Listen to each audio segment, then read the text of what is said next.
جو ہم اور آپ بکرا ذبح کرتے ہیں، جانور ذبح کرتے ہیں، تو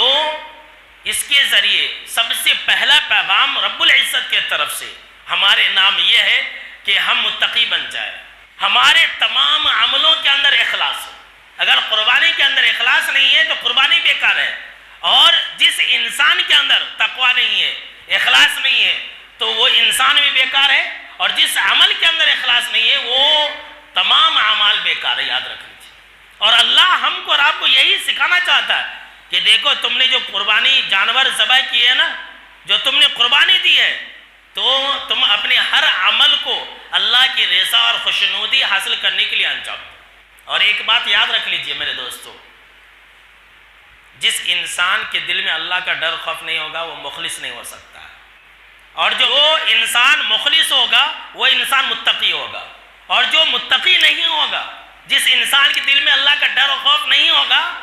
وہ انسان مخلص بھی نہیں ہو سکتا، یاد رکھ لیجئے، اس کے عمل میں اخلاص نہیں ہوگا۔ اللہ نے قربانی کے ذریعے ہمیں پیغام دیا کہ تمہارے ہر عمل کے اندر اخلاص ہو، تمہارے قربانی کے اندر اخلاص ہو، تمہارے نماز کے اندر اخلاص ہو، تمہارے حج کے اندر اخلاص ہو، تمہارے عمرے کے اندر اخلاص ہو۔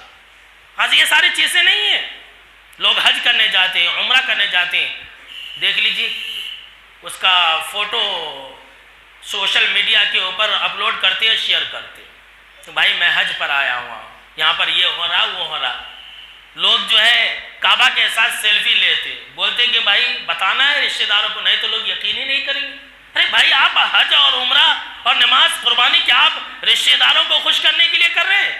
اور اگر رشتہ داروں کو خوش کرنے کے لیے کرتے ہیں، اگر محلے والوں کو خوش کرنے کے لیے کرتے ہیں، تو پھر یہ حدیث سنتے جائیے اور ہمیشہ یاد رکھیے کہ جناب محمد عربی صلی اللہ تعالیٰ علیہ وسلم نے کتنا اہم پیغام دیا ہے اور ہم کو اور آپ کو باخبر کر دیا ہے۔ جناب محمد عربی صلی اللہ تعالیٰ علیہ وسلم نے فرمایا کہ کل قیامت کے دن جب نیک اعمال کا بدلہ دیا جائے گا، جب قیامت کے دن نیک اعمال کا صلہ دیا جائے گا، اجر اور ثواب دیا جائے گا، تو جو لوگ دنیا کے اندر نیک کام دوسروں کو دکھانے کے لیے انجام دیتے تھے، محلے والوں کو خوش کرنے کے لیے انجام دیتے تھے، تو اللہ رب العالمین ان تمام لوگوں سے کہے گا کہ جاؤ، جن کو دکھانے کے لیے تم دنیا کے اندر نیک اعمال کرتے تھے نا، ان کے پاس جاؤ اور جا کر کے اس عمل کا اجر اور ثواب ان سے حاصل کرو۔ اللہ اکبر، کتنی سخت بات ہے۔ دیکھیے آج ہم لوگوں کو خوش کرنے کے لیے کر رہے ہیں، اللہ رب العالمین ایسے عملوں پر اجر اور ثواب نہیں رکھا ہے۔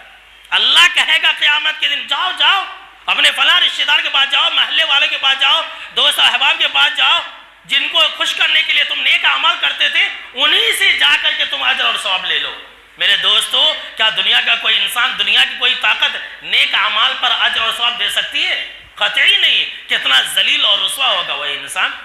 لہذا قربانی کا یہ سب سے بڑا پیغام تھا کہ تم